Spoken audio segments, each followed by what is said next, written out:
ஆதிக் ரவிச்சந்திரன் இயக்கத்தில் அஜித் நடித்துள்ள திரைப்படம் குட் பேட் அக்லி. இப்படத்தை பார்க்க அஜித் ரசிகர்கள் மிகவும் ஆவலுடன் எதிர்பார்த்து காத்திருக்கிறார்கள். ஏனெனில் பில்லா மங்காத்தாவுக்கு பின் அது போன்ற படங்கள் வரவில்லை. அதிலும் கடைசியாக வந்த விடாமுயற்சி படம் ரசிகர்களை எந்த வகையிலும் திருப்திப்படுத்தவில்லை. அஜித்துக்கான மாஸ் காட்சிகள் அதில் சுத்தமாகவே இல்லை. சமீபத்தில் இப்படத்தின் டீசர் வீடியோ வெளியாகி ரசிகர்களிடம் வரவேற்பை பெற்றது. ஏனெனில் பக்கா ஆக்சன் கேங்ஸ்டர் படமாக குட் பேட் அக்லி உருவாகி இருக்கிறது.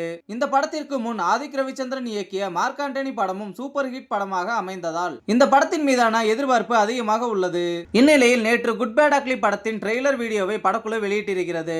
இதற்கு முன் வந்த டீசரை பார்த்தவர்களுக்கு இது குடும்பத்துடன் போய் பார்க்கும்படியான படமாக இருக்குமா என்கிற சந்தேகம் எழுந்தது. ஏனெனில் முழுக்க முழுக்க அஜித் ரசிகர்களை மனதில் வைத்து டீசர் வீடியோ உருவாக்கப்பட்டிருந்தது. ஆனால் நேற்று வந்த ட்ரெய்லரில் குடும்பத்துடன் பார்க்கலாம் என்கிற உணர்வை ஏற்படுத்தும் வகையில் சென்டிமெண்ட் காட்சிகளும் உள்ளது. ஆனால் இந்த ட்ரெய்லரிலும் ஆக்சன் காட்சிகளே அதிகம் இடம்பெற்றுள்ளது. மேலும் தீனா, பில்லா, மங்காத்தா என எல்லா லுக்கிலும் வருகிறார் அஜித்குமார். மொத்தத்தில் ட்ரெய்லர் செம்ம மாசாக அமைந்திருக்கிறது.